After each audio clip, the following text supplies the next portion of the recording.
আধুনিকতার সমস্ত প্রযুক্তি, পৃথিবীর সর্বাধুনিক প্রযুক্তি আমেরিকার কাছে ছিল, কিন্তু মহান আল্লাহ পাক যখন আগুনের গজব দিছে, 10 দিনে 14,000 ফায়ার সার্ভিস কর্মী একসাথে পানি দিছে। লস অ্যাঞ্জেলসের পাশেই সাগর, সাগরের পানি পারে না, ঢাইলে দিছে। তারপরেও আল্লাহর আযাব আগুন 1 মিনিটের জন্য বন্ধ করতে পারে নাই। অতএব কথা প্রমাণিত, বেঈমান ব্যর্থ, আল্লাহই বিজয়ী। আল্লাহই বিজয়ী বেটা, এটা বুঝতে হবে বন্ধু, আল্লাহই বিজয়ী। আমেরিকার কোন প্রযুক্তিটা ছিল না? আগুন নিবাইতারে না কা? কথা বলেন না কেন? হাজার হাজার কোটি কোটি টাকার বিলিয়ন মিলিয়ন ডলারের মালিক পথের ফকির ভিক্ষা করে। সভ্য পৃথিবীতে তারা দাবি করে হিউম্যান রাইটসের, তারা নাকি বিশ্বকে মানবতা শিখায়।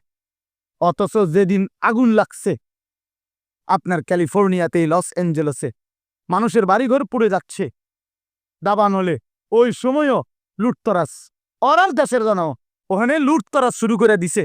শেষ পর্যন্ত 144 দ্বারা কারফিউ জারি করিয়া তারপরও থামাইতে পারছে না। তো হ্যানে চুরি করতে গেছে আমরা দেশের মানুষ, তো তোদের দেশের সিটাররাই তো চুরি করছে। তো তোরা আবার অন্য দেশকে কি মানবতা শেখা? চোর। এক সপ্তাহ হয়েছে না, পত্রিকা দেখে, 1 সপ্তাহ হয়েছে না যে ডোনাল্ড ট্রাম্প যেই দিন শপথ গ্রহণ করছে, আমেরিকার নতুন এই আগের পাগল যে আবার প্রেসিডেন্ট হয়েছে, আপনার এই ডোনাল্ড ট্রাম্প, আপনার তার যেদিন শপথ অনুষ্ঠান, সেদিন ওই যে শপথ অনুষ্ঠানের হল রুমে যারা ঢুকছে মেহমান, তাদের সে ব্যাগ বহন করতে দিছে না, অর্থাৎ ব্যাগগুলো ভিতরে নিতে দিছে না। এই ব্যাগগুলো তারা বাহিরে রাইখা গেছে। 10 মিনিটের ব্যবধানে ওই দেশের মানুষ, ওই অঞ্চলের মানুষ ব্যাগ দিয়ে সব চুরি করিয়া লুটতরাজ করে নিছে। পত্রিকা আসছে এটা। ওমা কি চোর রে এটা! এটি কেমন জাতের চোর? আপনি আমার রিপোর্ট পত্রিকা থেকে দেখেন। আমি বলার উদ্দেশ্য হলো এটা, কারো কাছে সভ্যতা নাই, কারো কাছে ভদ্রতা নাই বন্ধু। ইনসাফ, সততা, সৌন্দর্য, মানবতা, ভদ্রতা, উত্তম চরিত্র, আখলাক, এ শুধু কোরআনের মধ্যেই আছে, ইসলামের মধ্যেই আছে। ইসলামই সুন্দর, কোরআনই সুন্দর, আল্লাহর দ্বীনই সুন্দর। হ্যাঁ যুবক, এজন্য যাদের মতো সাজলা তাদের তলা নাই। এই চুল যেই বেঈমানকে দিয়ে সাজলা, ওই বেঈমানের পায়ের তলে মাটি নাই। এই পোশাক আদি তোমরা যারা বানাইছো, চুল, এই শয়তানের এই চুল, ইবলীসের এই চুল, কাফের বেঈমানের এই চুল, আহা, তোমারে নিয়ে দুশ্মন, হায় হায়, তোমারে নিয়ে বান্দর খেলা খেলে। তোমার 1 বছরের ভিতরে কয়বার চুল বদলাইলো? তোমার 1 বছরের ভিতরে কয়বার প্যান্ট বদলাইলো? তোমারে 1 বছরের ভিতরে কত ডিজাইন বদলাইলো? বেঈমানে তোমারে নিয়ে খেলে, বান্দর খেলা খেলে। কাফের মুশরিক তোমারে নিয়ে বান্দর খেলা খেলে। বেঈমানে তোমারে যেভাবে ডিজাইন দেয়, তুমি মিনিটের মধ্যে আবার এটা বদলায় ফেলো। তো তোমার ধর্ম কি? আত্মপরিচয় কি? তুমি কোন ধর্মের? তোমার বাবা কে? তোমার মা কে? তোমার বংশটা কি? তোমার আত্মপরিচয় কি বাবা? ইনসাফের সাথে বলো ভাই, একটা ছেলে হইল বাবা, তোমার আত্মপরিচয় আছে কিনা? কোন আত্মসম্মান আছে কিনা? তোমার কোনো আলাদা ধর্ম আছে কিনা? তোমার কোনো বানানেওয়ালা আছে কিনা? আমাদের প্রিয় নবী সাল্লাল্লাহু আলাইহি ওয়াসাল্লামের চাইতে সুন্দর কুল কায়নাতের মধ্যে আর কে ছিল? আর কে হবে? কথা বলেন না, হবে না। প্রিয় নবী সাল্লাল্লাহু আলাইহি সাল্লামের চাইতে সুন্দর আর কেউ আছে? হযরত কাব ইবনে মালিক রাদিয়াল্লাহু তাআলা আনহু বলেন, আল্লাহর নবী সাল্লাল্লাহু আলাইহি সাল্লাম ইজা সাররা ইস্তানারা ওয়াজহুহু, নবীর সাহাবী কাব ইবনে মালিক বলে, নবীজি যখন হাসতেন, নবী সাল্লাল্লাহু আলাইহি সাল্লামের পুরো চেহারা মোবারক নূরে নূরে ভরে যেত, আলোয় ভরে যেত, আলোয় ভরে যেত। কান্নাহু কিতাতুম মিনাল কামার, হযরত কাব বলেন, আমার মনে হতো যেন চাঁদের একটা টুকরা প্রিয় নবীর চেহারা। এমন সুন্দর ছিলেন তিনি।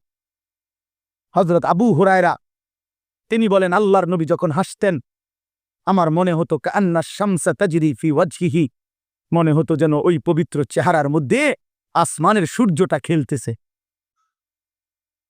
এমন সুন্দর ছিলেন। হযরত বারা ইবনে মালিক বলেন, আযেব তিনি বলেন, আমি একদিন নবীজি একটা চাদর গায়ে দিছে, চাদরটার মধ্যে একটু পর পর লাল লাল সুতা, দোরা কাটা, আর মাথার বাবরি চুল, পরিহিত মাথা খালি, আর চাদর পরা। কজা আমি তাকায় দেখলাম, উনি বলেন, আল্লাহর কসম আমি আমার এই দুই নয়নে এমন সুন্দর আর কখনোই কাউকে দেখি না। কি চমৎকার লাগছে যে ওই চাদর পরা রাসূলকে দেখে, ওই বাবরি চুলওয়ালা নবীকে দেখে এই দুই নয়নে এমন সুন্দর আমি আর কাউকে দেখি। মা রাআইতু মিন জি লিম্মাতিন ফি হুল্লাতিন হামরা আহসানা মিন রাসূলিল্লাহ সাল্লাল্লাহু আলাইহি ওয়াসাল্লাম। আম্মা জান আয়েশা রাদিয়াল্লাহু তাআলা আনহা নবীজির স্ত্রী বলতেন, পৃথিবীবাসী তোমাদের একটা সূর্য আছে, আমারও একটা সূর্য আছে। তোমাদের সূর্য দিনে ওঠে, আমার সূর্য রাতে ওঠে। আমার সূর্য রাতে ওঠে, তোমাদের সূর্য সকালে ওঠে। আমার সূর্য রাত এসার পরে আমার ঘরে ওঠে, আমার কামরায় ওঠে। সেই সূর্য আমার প্রিয় রাসূল, আমার স্বামী, আমার নবী সাল্লাল্লাহু আলাইহি ওয়াসাল্লাম। লানা শামসুন ওয়ালিল আফাক শামসুন ওয়া শামসি আফদালু মিন শামসিস সামাই। তিনি বলেন যে তোমাদের একটা সূর্য, আমারও একটা সূর্য। শুনে রাখো পৃথিবীবাসী, আসমানের ওই সূর্যের চাইতে আমার সূর্য অনেক উত্তম। ফাইন্না শামসা তাতলুউ বা'দা ফাজরিন ওয়া শামসি তাতলুউ বা'দা ইশাইন। তোমাদের সূর্য ওঠে ফজরের পরে, আর আমার সূর্য ওঠে এশার পরে, আমার কামরা, আমার ঘরে। নবী সাল্লাল্লাহু আলাইহি সাল্লাম যখন আসতেন, আম্মা জান আয়েশা বলেন, আমি অন্ধকারের মধ্যে আমার হারিয়ে যাওয়া সুই নবী সাল্লাল্লাহু আলাইহি সাল্লামের চেহারা মোবারকের, শরীর মোবারকের আলো দিয়ে খুঁজে পেতাম। তিনি এমন সুন্দর ছিলেন। তিনি হাসলে পৃথিবী হাসত, তিনি হাসলে পৃথিবী কাঁদত, কাঁদলে পৃথিবী কাঁদত। নবী সাল্লাল্লাহু আলাইহি সাল্লাম হাঁটলেও সুন্দর, তিনি বসলেও সুন্দর, তিনি কথা বললেও সুন্দর, তিনি চুপ থাকলেও সুন্দর। তিনি যখন রাস্তা দিয়ে হাঁটতেন তো সেই রাস্তা পুরাটা মেশক আম্বরের ঘ্রাণ হয়ে যেত। তিনি যখন বসতেন আর চেহারা মোবারক, দেহ মোবারক থেকে যখন ঘাম ঝরত তো সাহাবায়ে কেরাম সেটা আতর হিসাবে ব্যবহারের জন্য যত্ন করে রেখে যেত। এমন সুন্দর ছিলেন, এত সুন্দর, এত সুন্দর, এত সুন্দর, এত সুন্দর, এত সুন্দর, এত সুন্দর। সেই সৌন্দর্যময় নবী সাল্লাল্লাহু আলাইহি সাল্লামকে কেন ছেড়ে দিলাম? প্রিয় ছেলেরা আমার, বাবারা আমার, কেন প্রত্যাখ্যান করলেন? কেন বাপ আল্লাহর নবীকে ছেড়ে দিলা? বাপ কেন ছেড়ে দিলা? এই জন্য দোস্ত বন্ধু, মেহেরবানি করে, দয়া করে, আল্লাহর ওয়াস্তে ইনসাফের সাথে এই কথা আমরা বললাম। আজকে তোমরা যারা শুনছো ভাই, কিশোর নওজোয়ান, তোমাদের কাছে অনুরোধ, একবার আমার কথা যদি কখনো মনে পড়ে তো একবার এই বন্ধুর কথা মনে করো। তোমার বিবেককে 1 মিনিটের জন্য প্রশ্ন করো, নিজেরে নিজে আলাদা একাকী, বন্ধুদের সাথে মিল্লা পারতা না, সমবয়সীর লগে পারতা না ভাইয়া, তুমি একা ভাইব যে আল্লাহর নবী সাল্লাল্লাহু আলাইহি সাল্লামকে কেন প্রত্যাখ্যান করলাম, ইসলামকে কেন ছেড়ে দিলাম, কি কারণে? আর কাফের বেঈমানদের সৌন্দর্যের মধ্যে কি পাইলাম? নফসের শাহওয়াত, মনের চাহিদা পূরণ ছাড়া আর কি? আর মনের চাহিদা পূরণ, মনের ইচ্ছা মতো চলা, এটা তো আল্লাহ তাআলা বলছে কুকুরের স্বভাব। বলছি কিনা, একটু আগে বলছি কিনা এই আয়াত? অতএব আমরা ইনসাফের সাথে বোঝা উচিত আমাদের প্রিয় নবী সাল্লাল্লাহু আলাইহি ওয়াসাল্লামের সৌন্দর্য, শ্রেষ্ঠত্ব, আখলাক, তার জিন্দেগি, এটাই কুল কায়নাতের মধ্যে সবচেয়ে সুন্দর। সবচেয়ে আল্লাহ তাআলা মেরাজে নবী সাল্লাল্লাহু আলাইহি সাল্লামকে আরশে আজিমের মেহমান বানাইছেন। আরশে আজিমে নিয়ে আল্লাহ বন্ধুকে বলছেন, বন্ধু আজকে আপনাকে যেখানে আনলাম, আপনারে শুধু বলতে চাই 2টা কথা। আল্লাহ নবীকে বলছে, বন্ধু 1 নাম্বার কথা হলো, আজ এই মেরাজের রাতে আমি 2 জিনিস প্রমাণ করি আপনাকে, শুনেন। 1 হলো আপনি নিচের দিকে তাকায়া দেখেন, আপনার কদমের নিচেই আমার গোটা সৃষ্টি জগৎ। আপনার উপরে আর কিচ্ছু নাই, কোনো সৃষ্টি নাই, আর কোনো মখলুকাত নাই, শুধু আমি আল্লাহ আছি উপরে, আর আপনার কদমের নিচেই আমার গোটা সৃষ্টি। অতএব আপনার মর্যাদা আপনি বুঝে নেন, পৃথিবীবাসীও বুঝে নিক, কিয়ামত পর্যন্ত বুঝে নিক যে আমি আল্লাহর পরে গোটা সৃষ্টির উপরে আপনি রাসূলের মর্যাদা। বাদাজ খুদা বুজুর্গ তুই কিসায়ে মুখতাসার। আল্লাহর পরে সব সৃষ্টির উপরে আপনার মর্যাদা। আজ মেয়েরাজে এনে আমি সেটা প্রমাণ করে দিলাম। দুই আল্লাহ বুঝাইতে চাইছে, বন্ধু চারিদিকে তাকায় দেখেন, যত উঁচু জায়গায় ওঠে মানুষ তত চারদিকে বেশি দেখা যায়, ঠিক না? তো সর্বোচ্চ উঁচু জায়গায় নবীজিকে উঠাইয়া আল্লাহ তাআলা বলছেন, বন্ধু চারদিকে তাকাইলেই আমার গোটা সৃষ্টি জগৎ আপনি দেখতে পাবেন, কারণ এর উপরে কোনো সৃষ্টি নাই, সব আপনার নজরে পড়বে, আপনি চারিদিকে দেখেন। দেখার পরে আল্লাহ বললেন, বন্ধু অতএব এবার দেখলেন তো, এবার শুনেন, এই গোটা সৃষ্টি জগতের যেটুকুর রব আমি আল্লাহ, ওইটুকুর রহমত আপনি মুহাম্মদুর রাসূলুল্লাহ।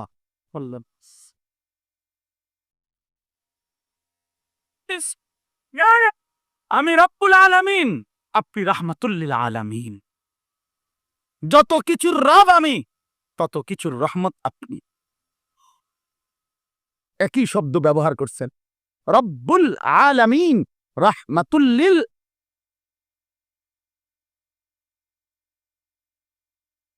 তাহলে নবী সাল্লাল্লাহু আলাইহি সাল্লাম কতটুকুর রহমত? আল্লাহ যেতটুকুর রব, বলে না? নবীজি কতটুকুর রহমত? আল্লাহ যেটুকুর রব। আল্লাহ রব কতটুকুর? সবটার। কথা বলেন না? সবটার রব কে? এই জন্য এমন রাসূল সাল্লাল্লাহু আলাইহি সাল্লামকে কেন ছেড়ে দেওয়া? চেহারায়, সুরতে, চলনে, বলনে, আচরণে, উচ্চারণে, আমলে, আখলাকে, জীবন চলার প্রতিটা ক্ষেত্রে কেন আল্লাহ নবী সাল্লাল্লাহু আলাইহি সাল্লামকে প্রত্যাখ্যান করলাম? এটা যুক্তি তো থাকা উচিত। ব্রাশ কেন পছন্দ হইল? মেসওয়াক কেন অপছন্দ হইল? বলেন, একটা যুক্তি দেখান, এটার কারণ দেখান। মনে করেন এই যে মেসওয়াক নবী সাল্লাল্লাহু আলাইহি ওয়াসাল্লাম নিয়মিত ব্যবহার করতেন, তাইলে এটা কেন অপছন্দ হইল? ব্রাশ ওই জায়গার মধ্যে পুরাপুরি জীবনের সাথে মিশে গেল কেন ভাই? আপনি কখনোই শোনেন নাই যে মেসওয়াক নবীজির সুন্নাত? তো এটা কেন প্রত্যাখ্যান করলেন? জীবন থেকে টোটালি ভুলাই দিলেন। দস্তরখান সমান জায়গায় বিছায়া, এটা নবী সাল্লাল্লাহু আলাইহি সাল্লামের সুন্নাত, এটা কেন ছেড়ে দিলেন? ডাইনিং টেবিলটাকে জীবনের জন্য স্থায়ী করে নিলেন কেন বাপ? আপনি শোনেন নাই দস্তরখান নবীজির সুন্নাত? বলেন, বলেন না বাবা। নবী সাল্লাল্লাহু আলাইহি ওয়াসাল্লাম কখনোই দুর্গন্ধ পছন্দ করতেন না। এক বিন্দু, একটা কাঁচা পেঁয়াজের গন্ধ, কাঁচা রসুনের গন্ধ নবীজি পছন্দ করতেন না। ঘামের গন্ধ নবী পছন্দ করতেন না। এত পরিচ্ছন্ন, পবিত্র, সুগন্ধিময় তিনি ছিলেন। হাদিসে আছে নবী সাল্লাল্লাহু আলাইহি সাল্লাম বলছেন, পৃথিবীতে তিনটা জিনিস আমার সবচেয়ে প্রিয়। এক নাম্বার হলো আত্তিব, আতর, সুগন্ধি, এক নাম্বার এটা। তো যেই নবী সাল্লাল্লাহু আলাইহি সাল্লাম কোনোভাবেই দুর্গন্ধ পছন্দ করতেন না, নিজেকে পবিত্র সুগন্ধিময় রাখা, এটা নবী সাল্লাল্লাহু আলাইহি সাল্লামের সুন্নাত। আপনি যে ৬০ বছর পর্যন্ত বিড়ি, সিগারেটের এই দুর্গন্ধ নিজের জীবনের সাথে মিলাইয়া নিলেন, কেন নিলেন? কথা বলেন না কেন? বিড়ি, সিগারেট সুগন্ধিময় না দুর্গন্ধময়? তো এটা কেন জীবনের জন্য বাধ্যতামূলক করে নিলেন? ৬০ বছর বয়সেও আপনি এখনো বিড়ি সিগারেট খান, আমার বাবা, তো সেই নবী সাল্লাল্লাহু আলাইহি সাল্লামের সামনে সুপারিশের জন্য কেমনে দাঁড়াইবেন? সুপারিশের কোনো নিয়ম কানুন নাই। কথা বলেন না কেন? নবীজির সুপারিশের কোনো নিয়ম কানুন নাই। কি কোনো আইন কানুন নাই, কোনো কাগজপত্র নাই। এটা কি?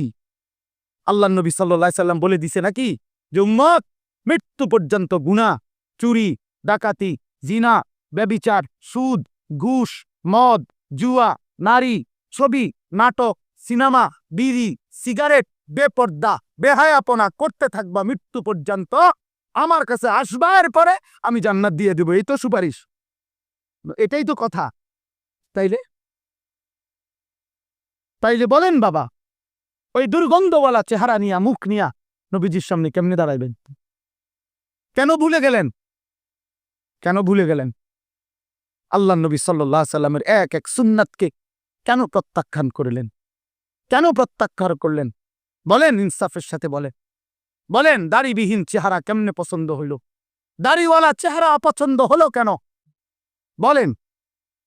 কাউরে একক লজ্জা দেওয়া খোদার কসম আমার উদ্দেশ্য না, কিন্তু আমি বিবেক জাগাইতে চাই, দিল জাগাইতে চাই। বিবেকের সাথে বোঝাপড়া করেন। কেন আল্লাহ নবী সাল্লাল্লাহু আলাইহি সাল্লামের চেহারা মোবারকের সৌন্দর্য আপনি ফিরাই দিলেন? কেন প্রত্যাখ্যান করলেন? বলেন। এই পৃথিবীর একমাত্র ইতিহাস, এই পৃথিবীতে আসমানের নিচে জমিনের উপরে একমাত্র ঘটনা পৃথিবীতে যে দাড়িওয়ালা যুবকের সৌন্দর্য দেখে 40 জন নারী হাতের আঙ্গুল কাইটা ফেলছে, এটা পৃথিবীতে দাড়িওয়ালা যুবকের ঘটনা। কিন্তু দাড়িবিহীন কারো এমন ঘটনা ঘটছে পৃথিবীর ইতিহাসে এমন নাই। আর সেই দাড়িওয়ালা যুবকের নাম ইউসুফ আলাইহিস সালাম। ওই যুবক তো দাড়িওয়ালা যুবক ছিল।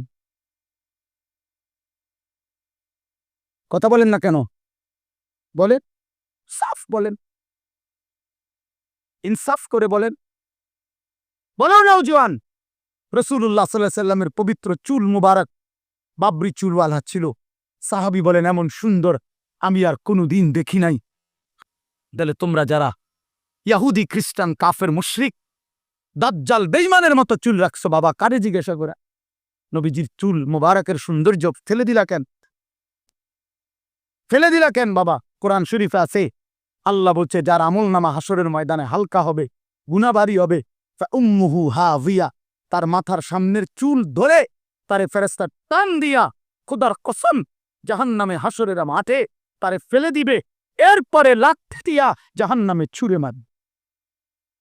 ওই জন্য অপেক্ষা করো যুবক, তোমাদের এই পেখমওয়ালা চুল জাহান্নামের ফেরেশতা ধরতে সুবিধা হবে।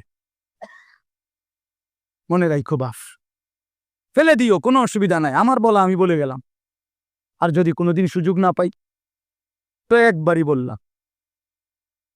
বললাম, আমি মালিকের কাছে বলতে পারবো, আমি বলছি মাওলা আপনার বান্দাদের কাছে।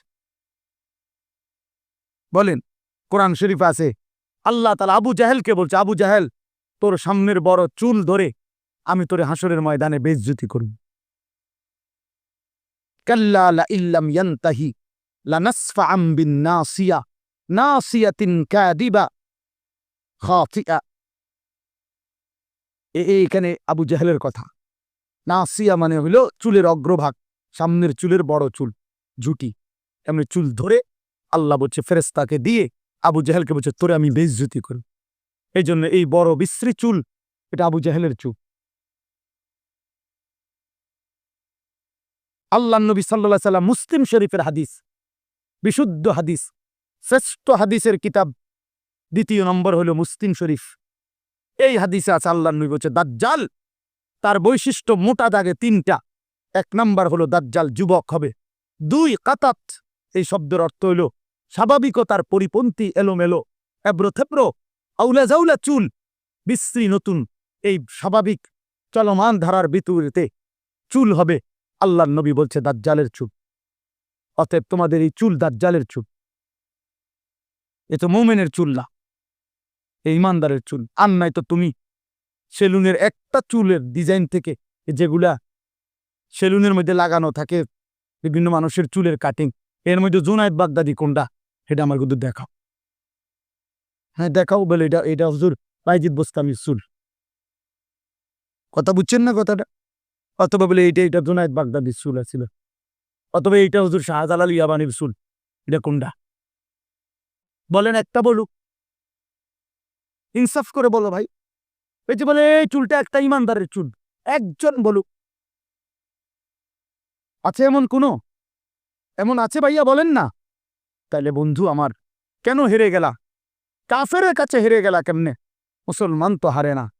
এক সাহাবী ছিল, 16 বছরের সাহাবী, কাফের শত্রু দুশ্মন ওনারে যুদ্ধের ময়দানে আটকাইছে। ওনার একটা কথা ওনার মুখ দিয়া বাহির করতে চাইছে এই সাহাবী হাবিব ইবনে যায়েদ, ওনার নাম ছিল। আহা, আমরা কিতাবে পড়ছি, উর্দু কিতাবে, এই সাহাবীকে যখন দুশ্মনের সর্দার আটকাইছে, তখন ওনাকে বলছে, তুই শুধু কথা বলবি মুহাম্মদ আল্লাহর রাসূল না। তখন তিনি বলছেন, ওয়াল্লাহি আশহাদু আন্না মুহাম্মাদান রাসূলুল্লাহ, আল্লাহর কসম আমি সাক্ষ্য দিচ্ছি মুহাম্মদ আল্লাহর রাসূল। আনতা কাজ্জাব, বলছে তুই মিথ্যাবাদী বেটা। তখন কিতাবে আছে ওনার ডান হাত কেটে ফেলে দিছে, বলছে এবার বল। বলছে আমি ওই কথাই বলছি মুহাম্মদ আল্লাহর রাসূল। বাম হাত কেটে ফেলে দিছে, বলছে এবার বল, বলবি কিনা? বলছে ওয়াল্লাহি আনা আশহাদু মুহাম্মদ রাসূলুল্লাহ, আমি সাক্ষ্য দিচ্ছি মুহাম্মদই আল্লাহর রাসূল। ডান পাও কাটছে, বাম পাও কাটছে। এরপরে বিশ্বাস কসম আল্লাহ, আমরা উর্দু কিতাবে নিজে পড়ছি যে এরপরে ওনার কাইটা জিব্বাটাই না কাটছে, ওনার শরীরটা কাইটা টুকরা টুকরা করে পিস পিস করে বুটি বুটি বানাই লেছে, গোশতের টুকরার মতো ছিন্ন ভিন্ন করে ফেলে দিছে। উনি শেষ মুহূর্ত পর্যন্ত বলছে ওয়াল্লাহি আনা আশহাদু আন্না মুহাম্মাদান রাসূলুল্লাহ, আল্লাহর কসম আমি সাক্ষ্য দিচ্ছি মুহাম্মদে মুস্তাফা তিনি আল্লাহর রাসূল, তিনি আল্লাহর রাসূল। এরপরে ভাইয়া শোনো, এই নওজোয়ান শোনো, বিশ্বাস করো ভাই আমার, মদিনায় যখন এই খবর আসছে ওনার মার কাছে, ওনার মাও ছিল নবীর সাহাবী, মহিলা সাহাবী। এই সাহাবী হাবিব ইবনে যায়েদের মা উম্মে আম্মারা, মার নাম হলো উম্মে আম্মারা। আম্মারা এই মহিলার কাছে খবর আসছে যে মা, তোর সন্তান আল্লাহর জন্য জান দিছে। মা শেষ মিনিট পর্যন্ত রাসূলে আরবীর রিসালাতের বিপরীতে আর কাউকে মানে নাই, এক মিনিটের জন্য অন্য কাউকে মানে নাই। মা তোর সন্তানকে কাইটা টুকরা টুকরা করে হাত পা আলাদা কাইটা কাইটা পিস পিস বানায় ফেলছে। দোস্ত আমার, বন্ধু আমার, ওই মা এই খবর শুইনা একটা চিৎকার দিয়া বলছে, মদিনাবাসী লিহাযা লিয়াউমে আরদাতুহু, এই আজকের দিনের জন্যই আমি আমার সন্তানকে বুকের দুধ খাওয়াইছি।